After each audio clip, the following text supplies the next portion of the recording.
Panginoon, God, patuloy ka namin pinupuri, Panginoon, patuloy na sinasabaw, Lord, patuloy na pinadakila ang pangalan, Panginoon. God, muli, salamat sa araw na ito, Panginoon, salamat sa maghapon, Panginoon, na ikaw ang nagkaroon ng kalakasan sa bawat isa, Panginoon. Alam ko na lahat na busy ang bawat isa sa maghahanda sa bawat mo, Panginoon.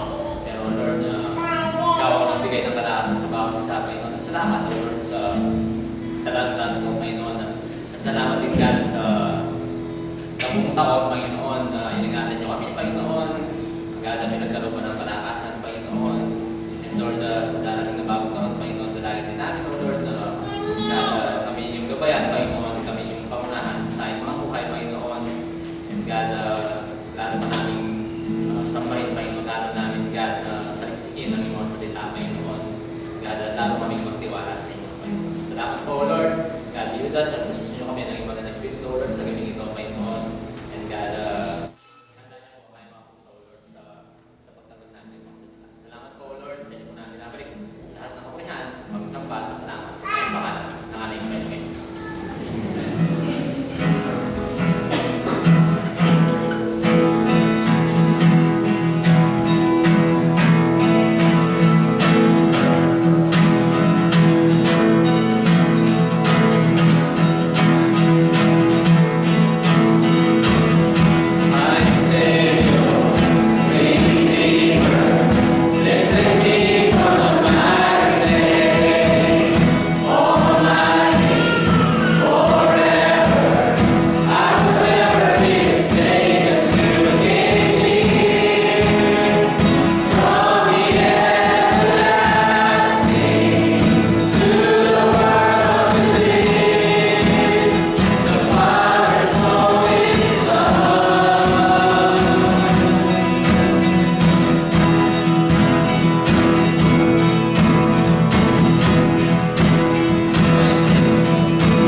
Every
bawat isa, Panginoon.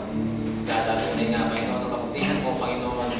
God, ay nasa iyong mga buhay. Pinagkalog mo sa iyong mga buhay, Panginoon, na kahit minsan, Panginoon, hindi namin, God, naisip ito, Panginoon, pero pinagkakalog mo pa rin sa amin, Panginoon. Bumuhay namin, Panginoon, sa bubuhay namin sa mundo ito, Panginoon. Lagi kang tapat, O Lord, sa iyong mga buhay. Lagi kang nandyan para sa bawat isa sa amin, Panginoon. God, sa pagtatapos ng taon ito, Panginoon, lubos kami nagpapasalamat, O God, sa lahat-lahat, Panginoon. God, muli, O Lord, salamat sa buong taon na iningatan niyo kami, Panginoon. Pinagkaluman ng kalakasan, Panginoon.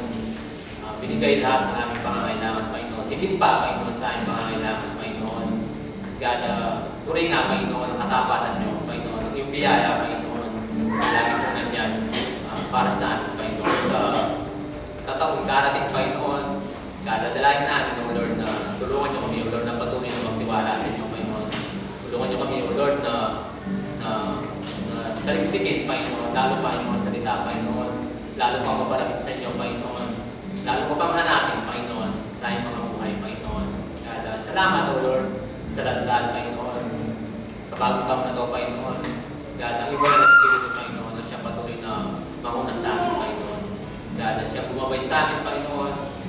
God, sa mga pagsubok na aming kakakamit, Panginoon. Alam po namin, O Lord, na lagi nang nandyan para sa amin, Panginoon. Sa ganaan din niya, Panginoon, kasakitan, Panginoon, alam po namin nakasama pa namin, Panginoon. At kaya namin lampasan lahat ng ito sa tulong niyo, Panginoon. Salamat po, Lord, sa lahat, Panginoon. God, tunay nga, Panginoon, muli, O Lord, na napakasarap na umawag sa inyo, ang puri sa inyo, Panginoon. Napakasarap na sumamba sa inyo, Panginoon. Napakasarap, O God, na makinig ng ibang salita, Panginoon. God, be with us, O Lord, thank God sa lahat. Usap na lang namin sa matamis na pangalan ng aming Panginoon. Take some time po and show each other some love. Say Happy New Year. Happy New Year po.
So, good evening po.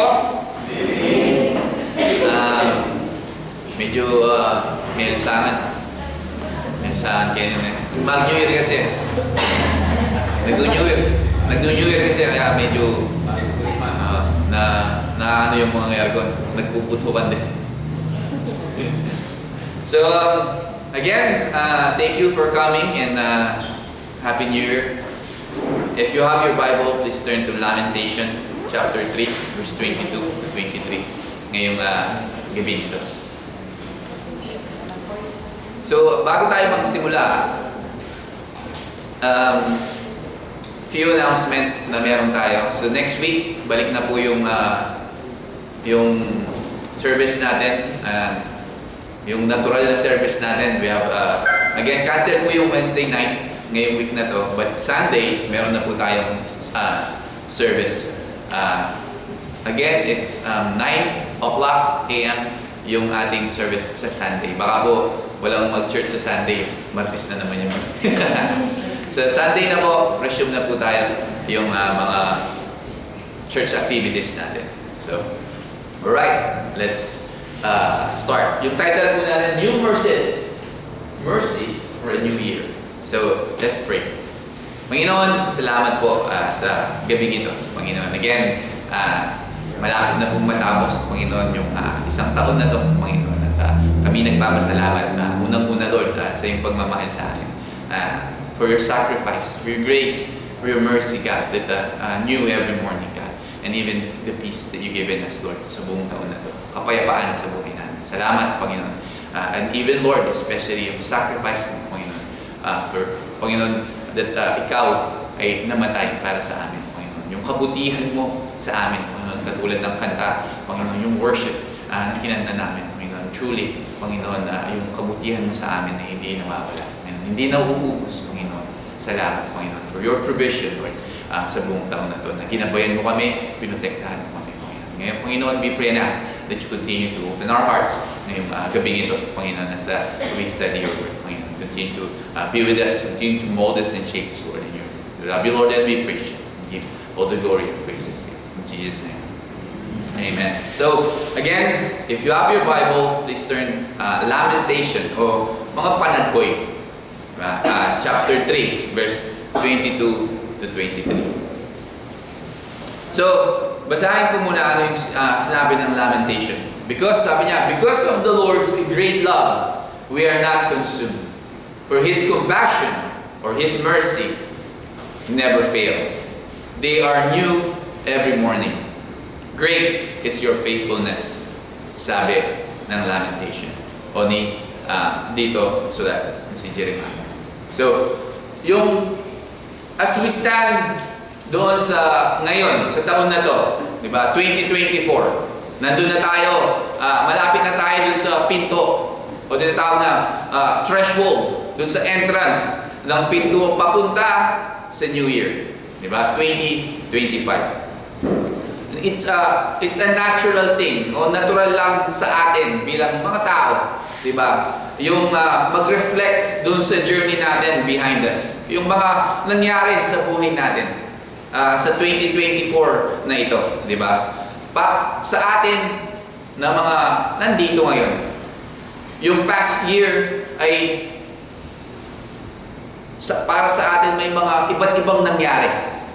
Di ba? Sa buhay natin, may mga dumating na mga kapagsubukan, kahirapan, mga trials na dumating sa buhay natin. Yung iba naman, there's joy, di ba, na dumating sa buhay natin. Mga kagalakan sa buhay natin dito sa taong 2024. Merong mga success, merong mga struggle, di ba, na pinagdaanan natin ngayong 2024. Sino dito na yung feeling niya, itong year na to ay napakabilis? Sino yung nandito na feeling niya, itong 2024 na to, ang bilis? Di ba? Ako, isa ako doon. Yun, si Maring Lay, di ba? Sino pa? Maybe some of you na iniisip mo, ang bilis ng 2024, di ba? Parang isang, parang kailan lang tayo nag-New Year's Eve, kailan lang tayo nag-Pasko, ngayon Pasko na naman. Pagkatapos nito, New Year's Eve na naman. Mabilis di ba? So, sino naman dito yung feeling niya, ito yung year na pinakamahaba na na-experience niya. Di ba? Hindi naman lahat sa atin na-experience yung iniisip natin, napakabilis ng panahong 2024. But some of us, sinasabi natin, ang haba, gusto ko nang matapos yung 2024 dahil ang dami kong pinagdaanan. Di ba? Ang dami kong mga nangyari sa buhay ko na ayaw ko na ibalikan, di ba? O isipin. Gusto ko nang matapos yung 2024 para malaman ko ano yung ibibigay ni Lord sa akin sa 2025. Di ba? So, sino dito na tagal naman ng 2025? Naiinip na ako sa 2024, naiinip na ako sa 2025. Di ba? O some of us, di ba? Few of us, maybe. But as we gather here tonight, di ba? As the mark ng beginning ng bagong chapter ng buhay natin, isa lamang ang katotohanan na nagniningning sa ating lahat.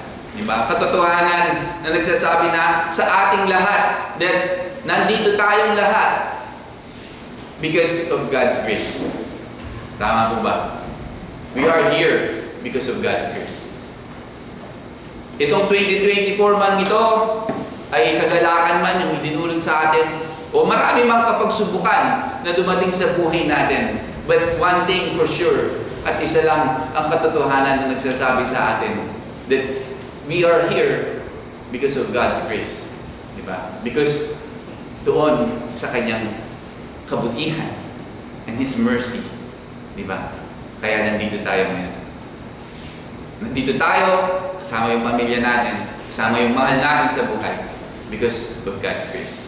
So, ang bagong taon, hindi lang ito parang isang kalendaryo na tapos na yung 2024. Diba? But a new year, it's a reminder that God, yung pagmamahal ng Diyos sa atin at yung mercy niya have carried us forward.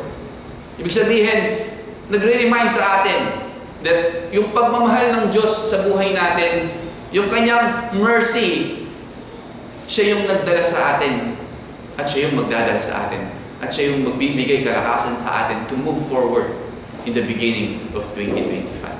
So the book of Lamentation dito ay sinulat during a time of grief and loss. O kapighatian at merong mga nawala sa kanyang buhay. But right in the middle ng kanyang kapighatian, si Prophet Jeremiah declares yung pag-asa at katotohanan. God's mercy are new every morning. Diba? Na kahit siya ay dumaranas siya ng kapighatian sa kanyang buhay and loss sa kanyang buhay. Dito si Jeremiah dineclare niya that God's mercy are new every morning.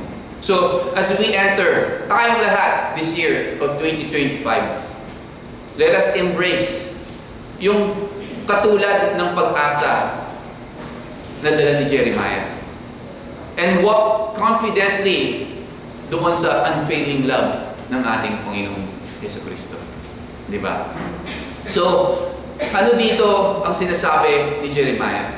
God's mercy sustain us through every season ng buhay natin. Sabi niya, because of the Lord's great love, we are not consumed.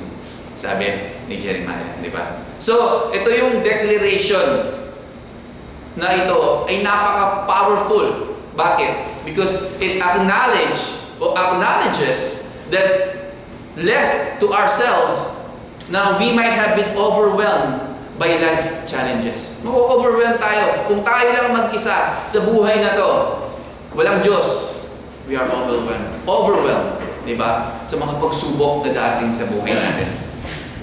But yung katotohanan that we are here and we stand here ngayong gabing ito is a proof of God's sustaining grace sa buhay natin. Dahil hindi niya tayo pinabayaan. So, in the past years na to, sa 2024 na to, naisip mo ba na gusto mo nang sumuko dahil sa mga pagsubok na dumaraan sa buhay mo? O sa buhay natin? Diba? Dahil ang dami nating problema, ang dami nating mga pinagdaraanan sa buhay na sinasabi natin, ayoko na. Diba? Ang dami ko ng pagsubok, ang dami ko ng trials sa buhay. Ang dami ko ng mga inaalala sa buhay. Ayoko na. Suko na ako. Diba? Naisip ba natin yon? But, kahit naisip natin yon, somehow God provided strength, kalakasan, and encouragement, or an unexpected blessing sa buhay natin nung pasuko na tayo. Diba? Nung gusto na nating mag-give up doon sa mga problema na meron tayo, na ang dami ko ng problema. But again, nakita natin yung kabaitan ng Panginoon, yung mercy ng Diyos sa buhay natin, yung kahabagan ng Diyos sa buhay natin. Nag-provide ng kalakasan ng Panginoon. Bibigyan na tayo ng encouragement sa ating buhay. At yung mga unexpected blessing, di ba? So, tignan natin, isipin natin, di ba? As we read the Bible in Old Testament, katulad ni Elijah dito. Si Elijah he was weary, ready to give up. But God met him with the rest and provision. Alam niyo ba yung kwento ni Elijah in 1 Kings chapter 19, verse 3 to 8? Sabi niya, and when he saw that he arose and ran for his life, and went to Beersheba, which belongs to Judah, and left his servant there. But he himself went a day's journey into the wilderness and came and sat down under a broom tree.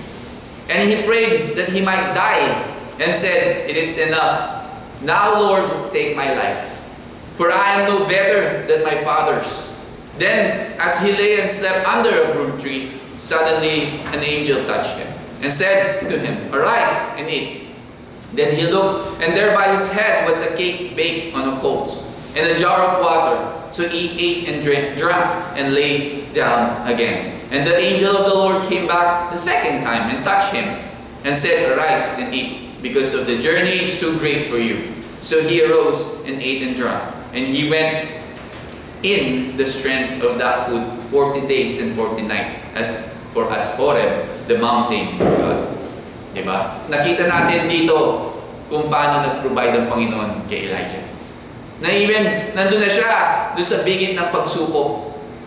Dahil ang dami niyang dinadala sa kanyang buhay. Similar, katulad din sa buhay natin. Di ba? Minsan, ang dami nating problema. Sa 2024 na to, isipin natin ano ba yung mga yun na gusto nating sumuko na. But again, God, nakita natin yung kamay ng Panginoon. Yung mercy niya that help us. At tinulungan niya tayo makalabas. Katulad ni Elijah, di ba? God's mercy and compassion has kept us from being consumed by despair ng buhay na to, di ba? Yung pagdududa na kaya ko ba? Malalampasan ko ba? Or yung difficulty ng mga trials na dumarating sa buhay natin. Because of God's mercy and His compassion and because of His love and grace, nakayanan natin.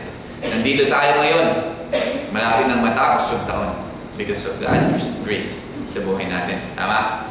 So, tanungin natin yung bawat sarili natin. Where have I seen God's sustaining hand sa buhay ko this past year? Sa 2024 na to. Saan ko ba nakita yung blessing ni Lord?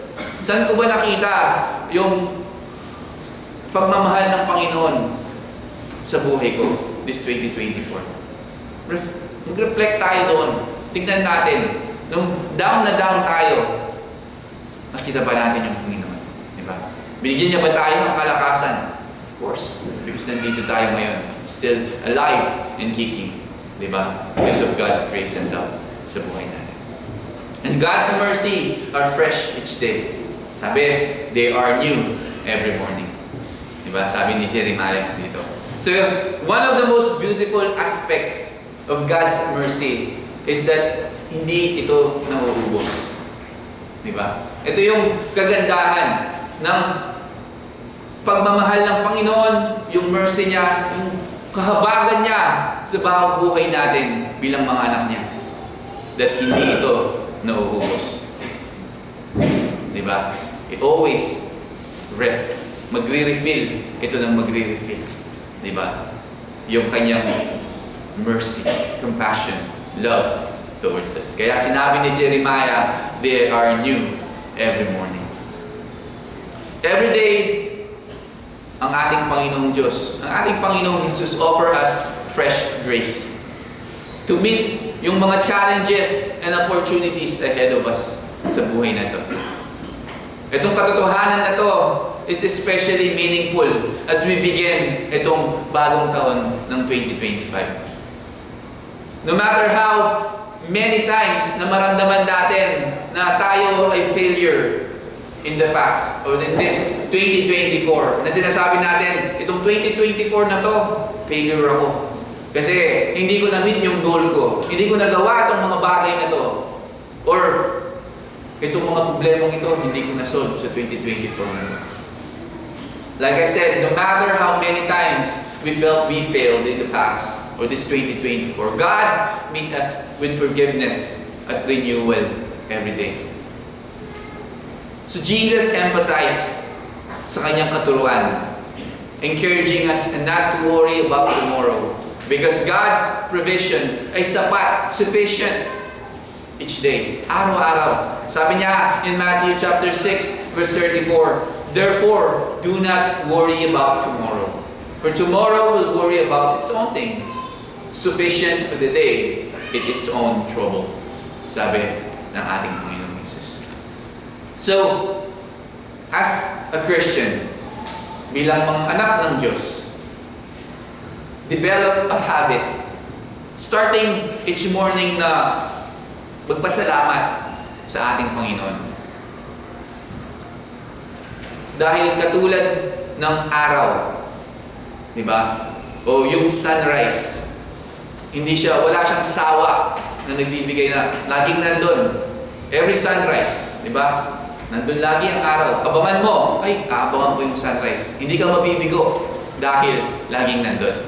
Tama mo ba yung sunrise na kapag nandun ka sa dagat, nagbakasyon kayo, pipicturean mo yung sunrise ngayon.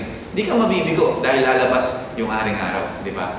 It's sunrise, nandun lagi. So, the same thing, God's mercy and compassion and His love towards us. It's like a sunrise. It's always greet us new daily. Every day, hindi nawawala yun. Yung kanyang pagmamahal, yung kanyang compassion, His mercy greet us anew every day sa buhay natin. And then He said, great is your faithfulness. God's faithfulness, siya yung kinakapitan natin. Siya yung anchor natin. Our anchor sa buhay na to. So, while yung mga problemang dumating sa buhay natin, mga circumstances, paiba-iba. Di ba? Hindi naman sa buong 2024, problema natin, meron isa lang yung problema natin. Hindi, di ba? Marami. Dumarating yan araw-araw, yung mga bagong problema sa buhay natin. Iba-iba yung mga problemang yan. Nagsiship sila na bukas, problema mo, wala kang pamasahe. Bukas, yung problema mo, wala kang pagkain. Bukas, yung problema mo, may sakit yung anak mo. Iba-iba yung mga problema na dumarating sa buhay natin. Na nag-iiba, iba-iba. Hindi isa lang, di ba? But maraming problema dumarating sa buhay natin. But tandaan natin na kahit yung mga circumstances sa buhay natin ay iba-iba, ang Diyos, yung character niya, remain steadfast. Hindi nag-iiba. Yung katotohanan dito that anchors us kapag yung buhay na to feels unpredictable. Na hindi mo alam, bukas ganito pala yung problema mo. Or overwhelming itong buhay na to. But remember that God remains who He is. Still merciful, still loving. So tignan natin yung mga example dito na on the faithfulness of God throughout Scriptures. Tignan natin yung buhay ni Abraham, di ba? Pinangako ng Diyos kay Abraham that bibigyan siya ng descendant na marami. Sabi nga na hindi mo mabilang, parang buhangin sa dagat, sabi ng Diyos, di ba? But despite na si Abraham ay nagduda siya doon sa pangakong yun, ginawa pa rin ng Diyos yung pinangako kay Abraham. Tama? Tinupad pa rin ng Diyos yung pangakong yun. Hindi nagbago ang Diyos kay Abraham at doon sa kanyang pangako. Si David, yung faithfulness ng Panginoon kay David, preserved si David through years. Ang daming pinagdaanan ni David bago siya naging hari. Gustong papatay siya ni Saul. Di ba? If you read yung 1 Samuel, 2 Samuel, di ba? Ang daming pinagdaanan ni David bago siya naging hari. But again, nakita natin yung katapatan ng Diyos sa buhay niya. That yung pangako niya na gagawin siyang hari, ay ginawa pa rin ng Diyos. Kahit dumaan sa kapagsubukan si David. Mga Israelita na lamang. Even na sila ay naglakbay in the wilderness ng mahabang panahon. God provided manna. Araw-araw yun, daily. Yun ay isang symbol of His enduring provision sa buhay ng mga Israelita. So, Abraham, David, and the Israelites. Itong story na to nagre-remind sa ating lahat that God doesn't change. Hindi nagbabago ang Diyos sa kanyang mga pangako. Kung ano yung pinangako niya sa atin nung una, hanggang ngayon, ganun pa rin yung pangako niya. Na mamahalin niya tayo at hindi niya tayo iiwan. That His mercy are new every morning sa buhay natin. That He is faithful. Diba? Sabi nga ni Jeremiah, great is your faithfulness. So, dakila ang Diyos.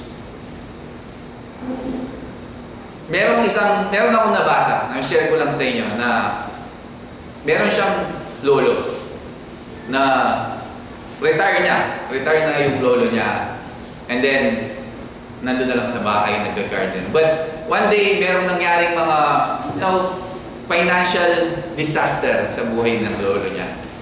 So nahirapan siya financially. But every morning nakikita niya yung lolo niya sa garden nagkakanta. Sabi niya, yung kanta na kinakanta ng lolo niya is great is thy faithfulness. Yung lagi yung kinakanta nung lolo nito, nung batang to. So, araw-araw yun, every morning, nandun yung lolo niya. Kahit dumaraan sa financial na problema yung lolo niya, o malaking kapagsubukan sa buhay ng lolo niya, nakikita niya pa rin yung lolo niya. Nandun masaya, nagkakanta ng great is thy faithfulness. Hindi ko alam yung ano eh. Tsaka masakit yung yung lalamunan ko para ikanta yung great thy is faithfulness. So, pagbibigyan mo na lang yung worship team pag okay na yung tanang boses ko. But again, hindi nakatiis yung bata. Sabi niya, grandpa o lolo, sabi niya, how can you sing that yung great type faithfulness na yon, na yung buhay mo ngayon o lahat ng nangyayari sa buhay mo ngayon is, di ba, ang dami mong problema, ang dami mong pinagdaraanan, but every day kinakanta mo yan. Sagot ng lolo, sabi niya, because I've lived long enough to know that God doesn't change. Sabi niya, the same God who carried me through my youth will carry me through my old age. Sabi niya. Di ba? Sinasabi ng lolo na hindi na magbago ang Diyos, anak. Sabi niya. Kung sino yung Diyos noon na umalalay sa akin, bumabay sa akin, nag-provide sa akin, siya rin yung mag-provide sa akin ngayong matanda na. Siya yung mag-aalaga, magbibigay sa akin ng pangangailangan. Sabi ng lolo. So, yung pananampalataya niya was his anchor. Diba? At naniniwala ako, it can be ours also. Na yung pananampalataya natin ay yung maging anchor natin sa buhay nito. So, siguro, as this new year comes, 2025, maybe isulat natin yung mga ginagawa ng Diyos sa buhay natin. Kung paano siya nagiging faithful sa atin. Diba? I-journal natin yun. No? Ngayong araw na to, ito yung ginawa ng Diyos sa aking buhay. Diba? Let it serve as a testimony when facing uncertainty. Na ito yung pinagkapagsubukan na dumating sa akin ngayon, pero ito yung ginawa ng Panginoon. Diba? Maybe journal or gawin nyo sa isang notebook para in the end ng year na to, 2025 man, na matapos man ng 2025, buksan mo yung libro o yung notebook na yon, makikita mo from very beginning ng taon at in the end ng 2025, ito pala yung ginawa ng Panginoon sa buhay ko. Ganito pala kadakila ang Diyos. Ganito pala niya ako pinotektahan, ginabayan, at binigyan ng provision sa buong taon na to. Diba? So, as we enter the new year, let's take time, mag-post tayo and reflect sa nangyari sa buhay natin. Magpasalamat tayo for the past. Mag-take inventory tayo yung kung ano ba yung ginawa ng Diyos sa buhay natin. Paano ba siya nag-provide sa buhay natin? Paano niya ba tayo protektahan? Paano niya sinustain yung pangangailangan natin?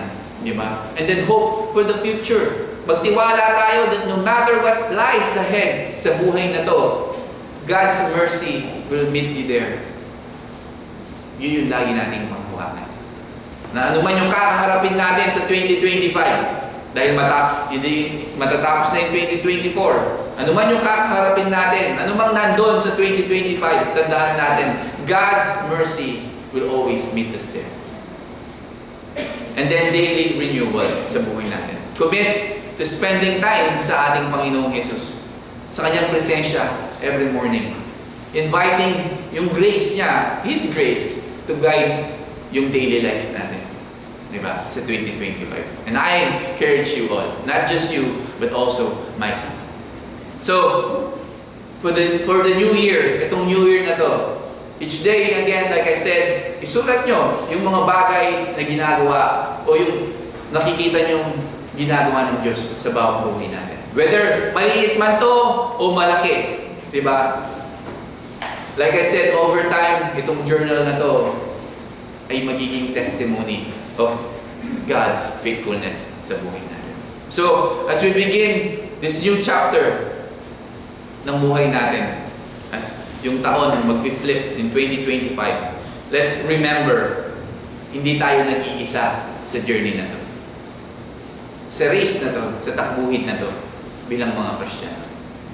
God goes before us, walk beside us, and promise us to meet us every morning with the new mercies. Sabi dito ni Jeremiah. Diba? So as we stand dun sa pinto ng 2025,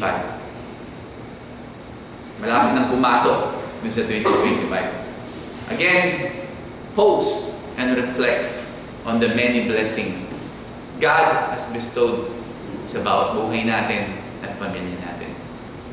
Upon this year gone by, though every trial at mga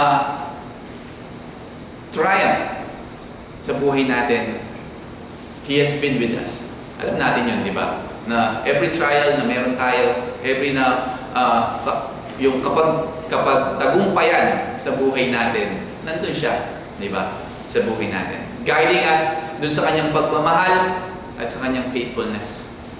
So, with a heart full of gratitude o pasasalamat at pag-asa, we look ahead sa year 2025. May itong 2025 na to be a year na ma-experience natin yung deeper intimacy with Christ. Yung relationship natin sa Panginoon continue to grow, na stronger bonds of fellowship within dito sa ating church, sa Calvary Frontier. That's our prayer, di ba? And greater opportunities na i-share natin yung pagmamahal ng ating Panginoon. And to continue walk with the Lord. And continue to share His love with the world around us. So let us commit as a Christian to walking this journey ng may pananampalataya. Together, sama-sama po. Hindi mag-isa, but tayong lahat na maglakad sama-sama ng may matatag na pananampalataya. And to serve God's kingdom ng may kagalakan at passion. So, again, as we face yung mga challenges na darating sa 2025, may we remember na hindi tayo nag-iisa. We are family. Tayo ay isang pamilya united by Christ's love. Hindi man tayo magpapamilya na tunay na magpapamilya, di ba? Na by blood, but tayo ay magpapamilya, magkakapatid, united in Christ Jesus. United by Christ's love. And siya yung ating kalakasan.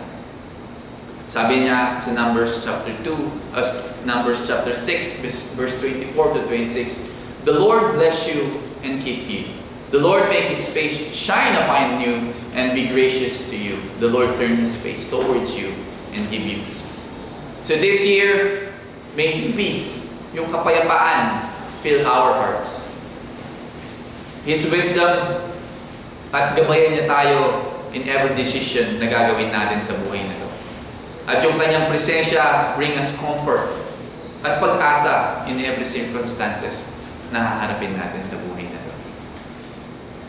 I am excited for all that God will do. And dito sa Church of Calvary sa darating na 2025. So, magbubukas yung 2025, maraming missionary na darating. Diba? So, again, it's a blessing. So, I am excited. Hopefully, you are excited too. For all that God will do through your life, through my life, and through this congregation and our church this coming 2025. Together, tayo ay magningning as a light. As a light of this world. Dito sa community ng Sagin. Hindi lang dito sa church, but sa community ng Sagin na to. And tayo ay maging reflection of Christ's love sa lahat. Let us remember yung kagandahan ng pangako ng Diyos.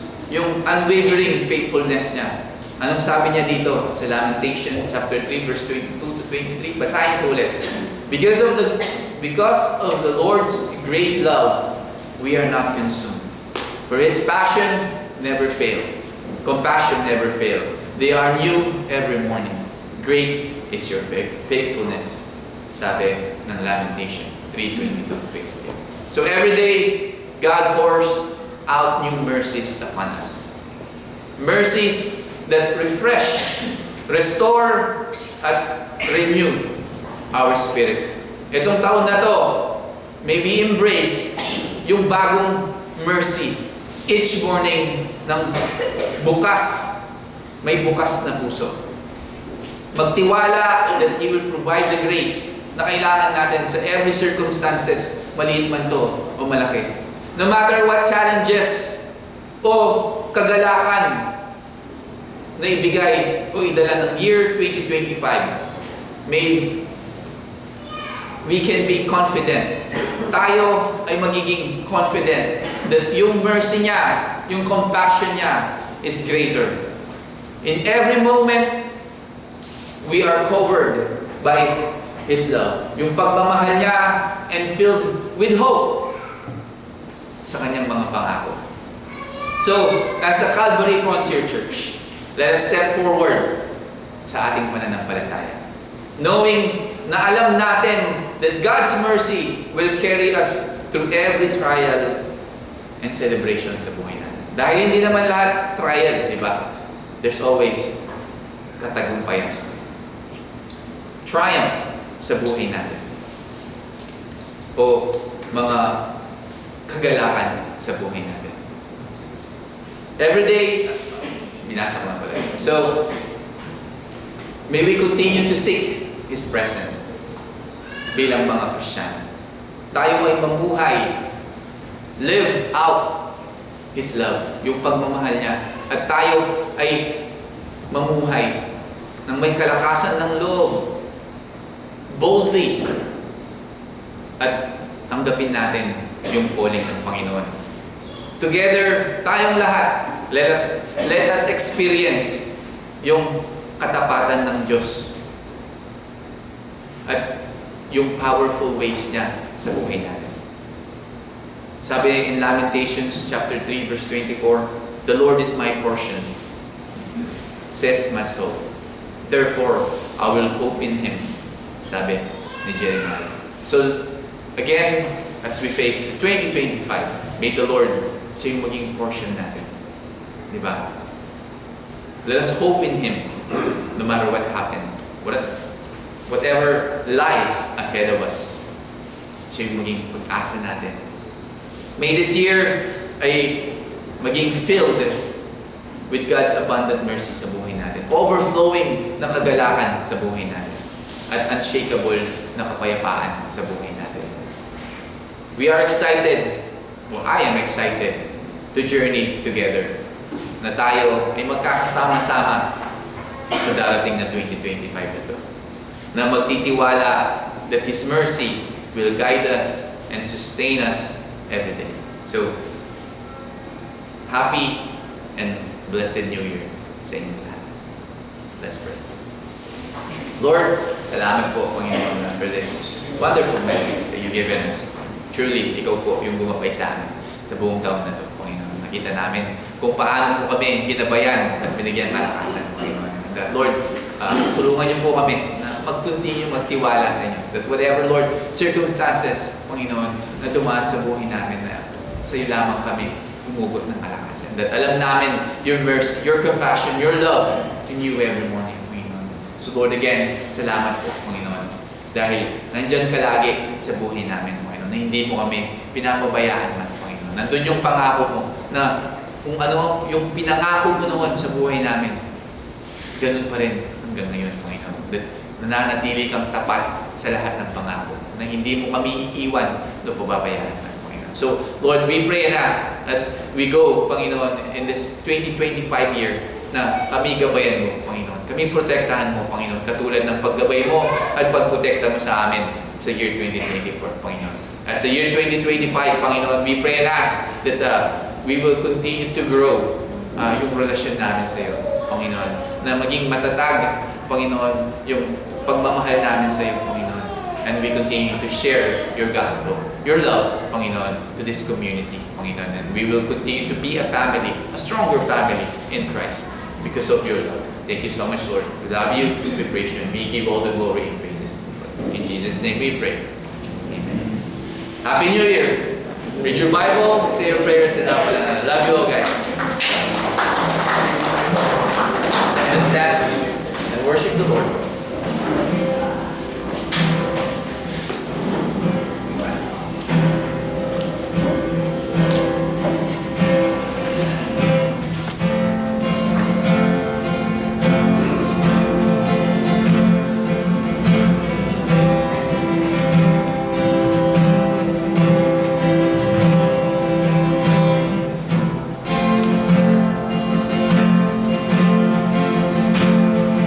Confess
nagpapasalamat, O Lord, sa walang hanggang pagmamahal, Panginoon. God, dahil natin, O Lord, na patuloy ka maghari, Panginoon, sa buhay namin, Panginoon. Patuloy niyo kami paunahan, Panginoon.